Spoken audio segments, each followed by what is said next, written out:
ଶ୍ରୀରାମ ଜୟ ଜଗନ୍ନାଥ ଜୟ ଶ୍ରୀରାମ। ଆଜି new style କୋବି ତରକାରୀ ଏମିତି ହେଲା, ଭାତ ବି ଆଜ୍ଞା ଶେଷ ହୋଇଗଲା, ଏମିତି ଜାଣି ହେଲାନି। ଦେଖନ୍ତୁ କୋବି ତରକାରୀ ପାଇଁ ସରଞ୍ଜାମ ଆମର ଗ୍ରୀନ୍ ମଟର, କୋବି ଗୋଟେ, ଆଳୁ ସବୁଥିରେ ଲାଗୁଛି, ସେ ତ ସବୁଥିରେ ପିଆଜ, ରସୁଣ, ଅଦା। ଦେଖନ୍ତୁ ମସଲା ସ୍ୱାଦ ଅନୁସାରେ ଲୁଣ ନ ଦେବେ, ପୁରା ଅଧିକ ଦେଇଦେବେ, ଯାହା ଲାଗିବ ଆପଣ ଜାଣିଥିବେ। ତେଣୁ ମୁଁ କହିଲି ସ୍ୱାଦ ଅନୁସାରେ ଲୁଣ ଦେବେ। ପ୍ରଥମେ କ'ଣ କରିବେ, ମସଲିକୁ ଆପଣ ପ୍ରଥମେ ଗ୍ରାଇଣ୍ଡରରେ ପକାଇକି ଗ୍ରାଇଣ୍ଡିଙ୍ଗ କରିଦେବେ। ଦେଖନ୍ତୁ ହେଇଗଲା ପେଷ୍ଟ।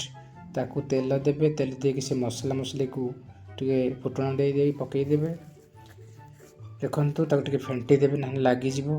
ଲାଗିଗଲା ପରେ ଦେଖନ୍ତୁ କୋବି ପକାଇକି କେତେ ସୁନ୍ଦର ଦେଖାହେଉଛି, ଲାଳ ବି ବାହାରିବ। ପଡ଼ୋଶୀ ଲୋକ ଆସିକି ମାଗିବେ, ଦେଖି ଚାହିଁକି ବାସ୍ନା ହେବ, ଝରକା ବି ଦେଇ ଦିଅନ୍ତୁ। ଦେଖନ୍ତୁ ଟେଷ୍ଟି, ଏମିତି ଟେଷ୍ଟି କେବେ ଖାଇନଥିବେ। ଯଦି ଭିଡ଼ିଓଟି ଭଲ ଲାଗିଲା ଲାଇକ୍ ସେୟାର ସବସ୍କ୍ରାଇବ୍ କରିବେ, ନହେଲେ କୋବି ମନ ଦୁଃଖ କରିବ। ସବସ୍କ୍ରାଇବ୍ ନ କଲେ ରାତିରେ ଆପଣ ସ୍ୱପ୍ନରେ ଦେଖେଇବ। ତେଣୁ ଆପଣମାନଙ୍କୁ ଅନୁରୋଧ, ସମସ୍ତେ ଲାଇକ୍ ସେୟାର ସବସ୍କ୍ରାଇବ୍ କରିବେ। କାହିଁକିନା SR ଓଡ଼ିଆ ଜୋନ୍ ଆପଣ ନୂଆ ଭିଡ଼ିଓ ଆଣିଛି, ପ୍ରଥମେ ସର୍ବପ୍ରଥମ ଆପଣ ଦେଖିବେ। କହିଲି ଜୟ ଜଗନ୍ନାଥ, ଜୟ ଶ୍ରୀରାମ।